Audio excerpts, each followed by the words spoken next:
And welcome into the Week 10 edition of the Consistently Cashin podcast here at Big Guy Fantasy Sports. I'm Colby Conway at Colby R. Conway over on X. And with me is Ron. Nope, not Ron this week. It's Bob Lung. It is Bob Lung in the house for a little consistent action here. So I think, Bob, this is the first time that you and I have done it. You and Ron have had some appearances, but the Conway Lung duo, this is the first time we're rocking it this year. For DFS, yes. We're always rocking for props, which we'll be doing later. But yes, so if you do like player props, make sure you check that out. But Bob, it's week 10. It's crazy to think we're already past the halfway point of the regular season. It kind of sucks, if I'm being honest, because it felt like yesterday was just week 1, and now it's week 1, but there's a 0 at the end of it. So let me ask you before we dive into the quarterbacks, running backs, and so forth, how is everything going for you? Doing good. Bought a house. Actually bought a house, lost the house. Bought another house, so we're still not. We're not even near moving. But for all of you who have been to the Lung Griswold's casa here, next time if you come in for Expo this year, we'll be in a different spot. But much bigger basement. I mean, we're talking party basement beyond reality. Full bar, full pool table, dartboards. It's going to be like its own arcade. So, and there's actually a full bedroom downstairs, which I believe my wife will just lock me down there and I won't be able to come back up. But I'm okay with that. It's good. It's good. And I would get it. Yeah. Right. I would get it. So yeah, sure. That is exciting. Congratulations on the house. I have had the luxury of being at the Lung residence. Actually, it was at your house that I learned that this probably going to look really bad on me, that you had to cut the ends of cigars. Okay. I did learn that at your house because I remember it was after, I think, one of the first expos. We had like a stogie or a cigar and sat on the back porch and you handed me the cutter. And I was like, I have no clue what I'm supposed to do with this. I have no clue why you handed it to me. Because I came from college where you just get the Black and Milds and you don't have to do anything with those. And I was like, where's the wine wood tip?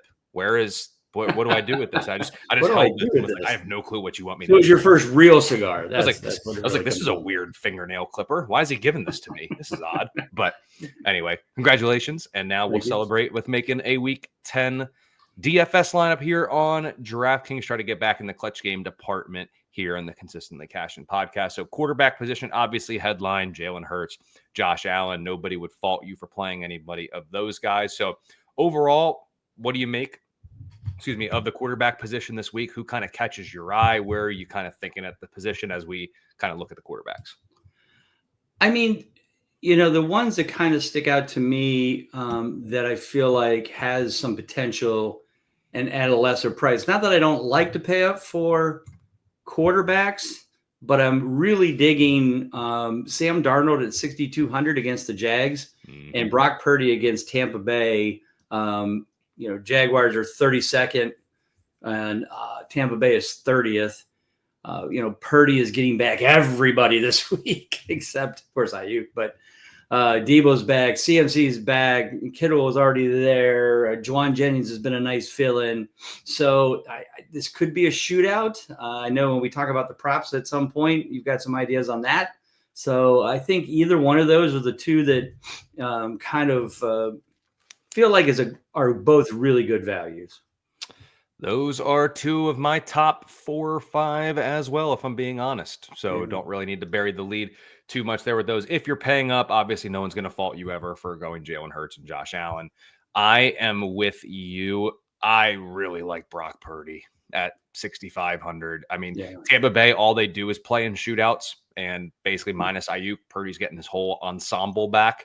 So I certainly like Brock Purdy. Love Sam Darnold. Hashtag anybody against Jacksonville. I am all for it there. If you want to go elsewhere, if you need to save money, maybe you need to go that route.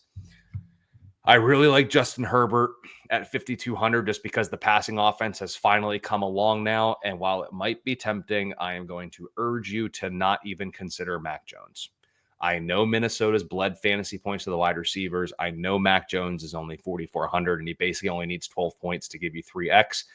It is not worth it to me this week, especially in cash games. So while it might be exciting I can get Justin Jefferson, I can get Alvin Kamara, I can get all these studs. It's not worth it when Mac Jones is there as your signal caller. So that's what I make of the quarterback position. I'm trying to think. I'm not doing the Cooper Rush experiment either. I don't think I would go below Justin Herbert.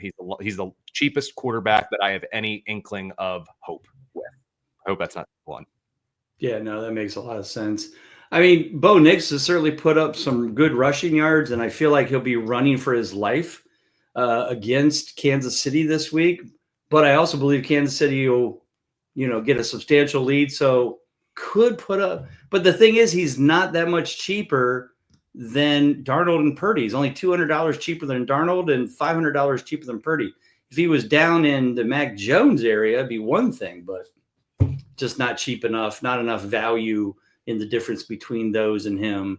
Yep. But yeah, on there, if you can get to Bo Nix, you can find $200 to get to Sam Darnold. So yeah, exactly. That's what I would be doing there. Yeah, I'm agreeing with you there.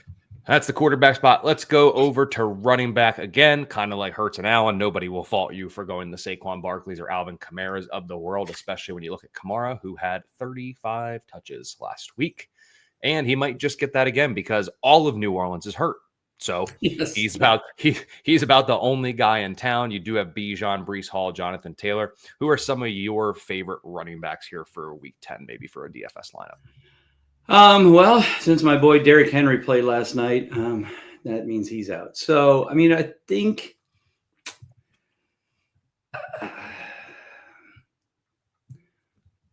if you don't go with Sam Darnold, maybe you go with an Aaron Jones. Mm-hmm. He's 6,700. Not a bad value. Again, Jacksonville 30th and giving up fantasy points to running backs. Jonathan Taylor is at 7,500, going against Buffalo, who's 31st. Mm-hmm. You've also got Bijan going against the Saints. So I think there's a lot of options there. On a cheaper standpoint, you got down to like a DeAndre Swift, possibly maybe Rashad White kind of scenario too, but San Francisco is pretty tough. So I think I don't see a lot of cheap unless you're going to really get kind of nuts and go to Ray Davis or, somebody like that. If there's somebody cheaper that might have some value, I don't see it, but that doesn't mean that there's not. Sure. Like Barkley, you can run all over Dallas. Love Alvin Kamara, the matchups there. Bijan's in a good matchup as well. Breece Hall, love him going up against Arizona.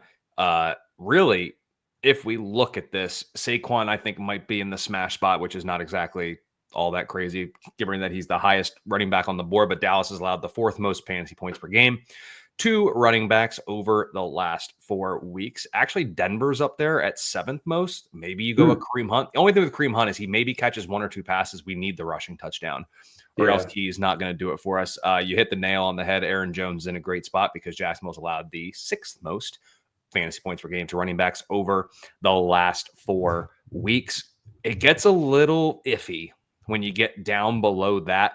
Every build that I've had so far involves basically I'm in that mid-tier or higher at the running back spot. It's just how it ends up having to be, looking at some of these options that kind of show themselves here.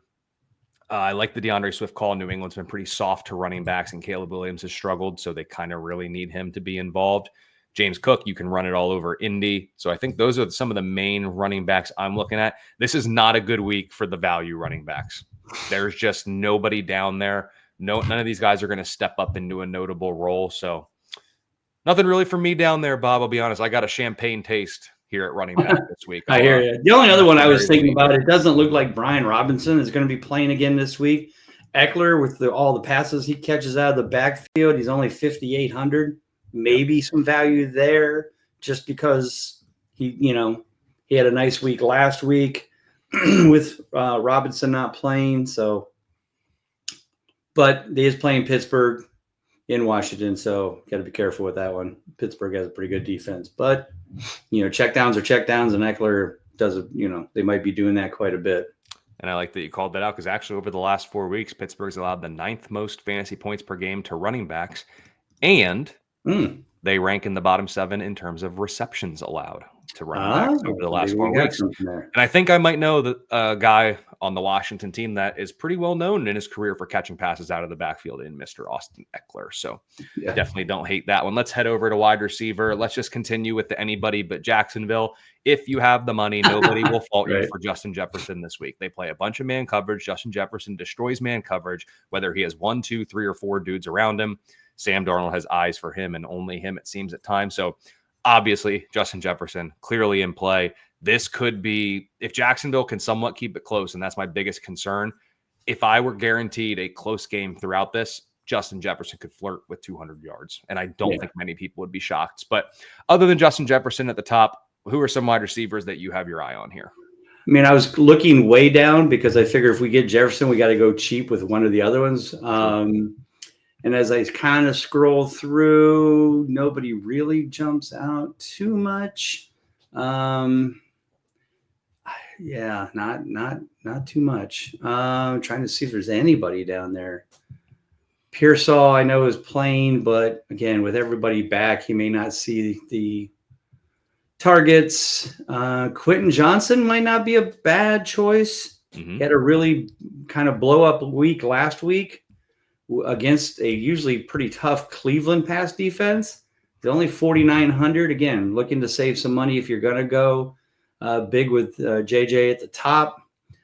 Some certain potential there. D-Hop is only 5,300. Problem is he'll probably be covered by Patrick Surtain, if I'm not mistaken. So that could be trouble. So, yeah, that's some of the lower ones that I kind of see. Khalil Shakir is only 6,000. He's been, very consistent this year.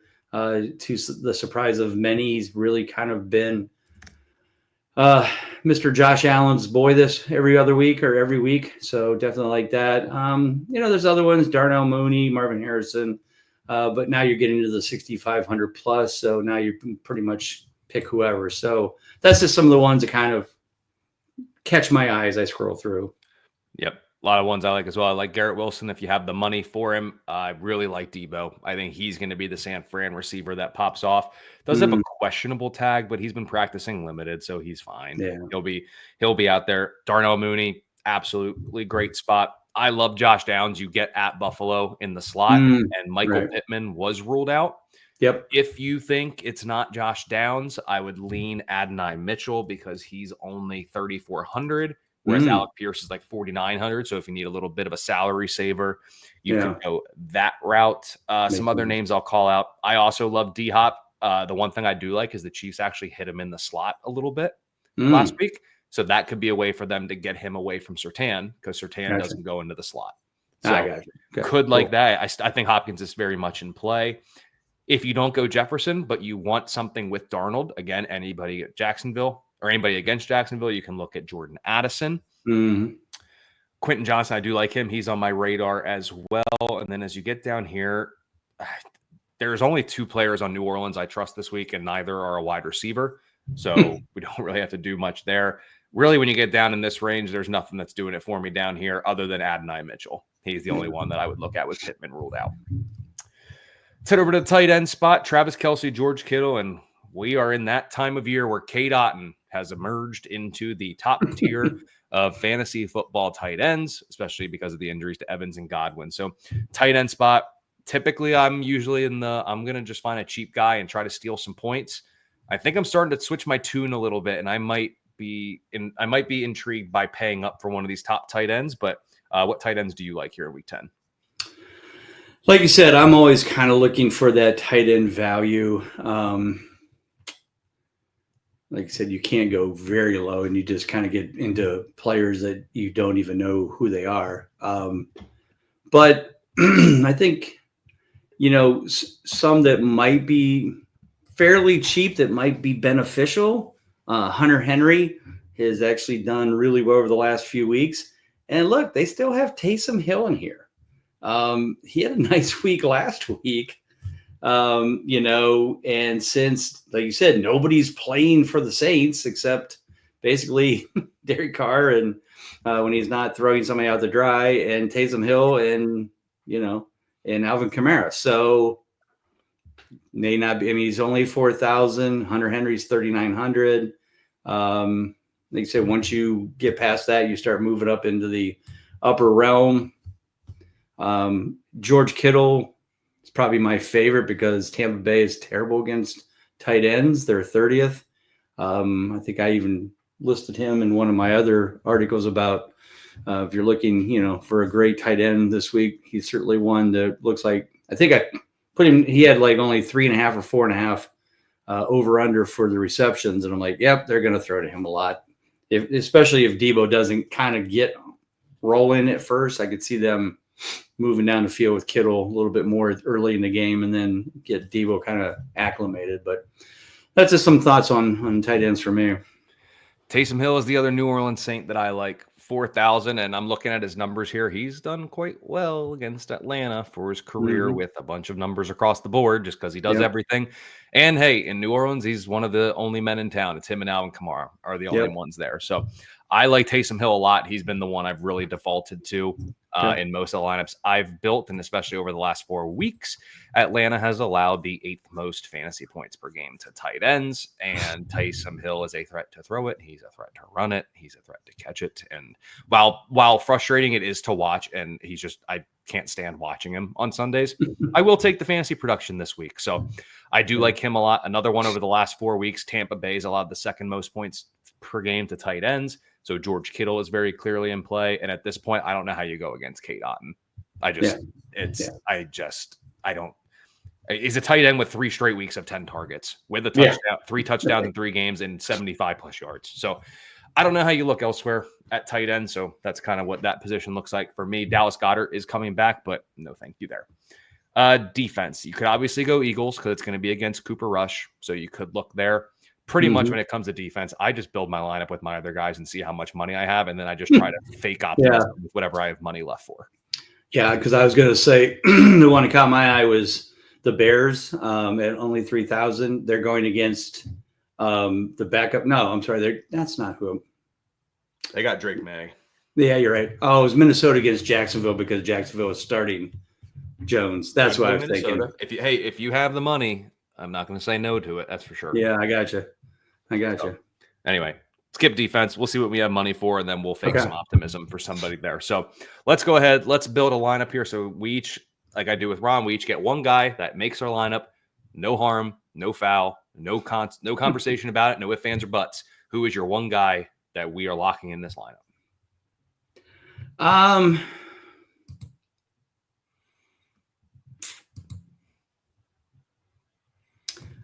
going to go Jefferson. I think that, I hate to pay up, but like you said, man, going against Jacksonville. And I feel like, he saw what a huge game, Thursday night was for Chase. Could be out there, like, hey, let me see if I can beat him. Not sure he will, but certainly, the top 2 guys always kind of battled out. So I'm going to go JJ. And I am going to just tank our budget because I'm going to put in Saquon Barkley. There you go. Top running back, top receiver. Now is where the conversations begin. So we're going to have to save a little bit of money. Any objections to Taysom Hill as our tight end? Nope. Okay. So we'll go Taysom Hill. Quarterback. Do we go Darnold? Might as well just preserve the stack and go Darnold Jefferson because it's not like Darnold's expensive. I like that. Okay. Second running back. Don't know if we can quite go Aaron Jones and go with 3 Vikings. You did mention DeAndre Swift. I do like that one. Mm-hmm. What do you think about Swift? I think we'll have enough money for it, maybe. We're pretty high. I mean, he can save money at receiver easier than running back. Okay. I guess if we can't do Swift, we can drop down 700 to Eckler, that we talked about, as an option. But let's put Swift in for now and see. We can drop if need be. Yeah. See how far we gotta really scrape the 4,000-ish level. Yeah. I think we can be okay actually, because as I look at this, that's true. We probably. Oh yeah, maybe we should. Actually, let's do this. Let's go to Eckler right now. Okay. Give me my 2 middle. Ooh, we do have Hopkins. Josh Downs or Darnell Mooney.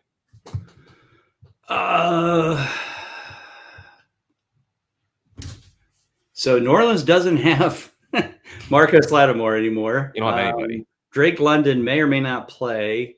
What, $300? I'd go Mooney. Okay. Let's go Mooney. And then if we go 5, 3, 4, 8, 9. Okay. What if we did Hopkins? Which is where? How much? 53. 53. Okay. And then if we go Adonai Mitchell, 34, it's only 17 for defense, so that won't work. Oh, yeah. What's the minimum? 2,400. Okay. So if we go Adonai Mitchell at 34, we get 7,000 for a flex and a defense. If we go the Bears defense, that gives us 4,000 for a flex. Let's see if we like anybody. Spoiler alert, I don't like anybody. So we're looking at the all, and we need how much? 3,300. Is that what you got? We're at 4. We got 4,000 left. Oh, what did I do wrong? Okay. Mooney, Jefferson, Bears. What did I do wrong? Darnold. Oh, I didn't take Eckler out. Or I Oh. didn't take Swift out for Eckler. I'm like, wait a minute, why am I off here? That'll do it. Eckler. Okay. I don't know if we're gonna be able to quite make that one work. Okay, so we got 4,000. Is there anybody around 4,000 that I like? There's Pearsall at 44. What if we dropped? So what about Trey Palmer for Tampa Bay? He was 2 of 4 last week for 33 yards. I mean, it's him and what's the other guy? Yeah, I mean, I know it's not much. Yeah, but what if we drop Mooney to Hopkins? Oh, okay, that works. Gives us 52 for a flex. That's not terrible. Yeah, Algier, Vidal, Juwan Jennings. There's Quentin Johnston. Yeah. Kincaid's in a good matchup. Okay. Ooh, TJ Hawkinson. Oh, yeah. Is he pretty far down? That'd be a third Viking. He's at 4,700. Which isn't That's not terrible. Like you said, we got Juwan Jennings, who's on the other side of Debo. Oh, but he's got a hip problem. I think he'll be okay. Oh, man. Okay. Darnold, Barkley. So what we could do, looking at this, if we put Pearsall in the flex, we would have enough to get Eckler back up to DeAndre Swift. Oh, okay. So if we go Pearsall, we have 800. We're back up to 6,600. How much is Pearsall? 44. So we got the DeAndre Swift, $100 left over. So it'd be Darnold, Barkley, Swift, Jefferson, Hopkins, Mitchell, Hall, Pearsall, Bears. So that's switching to.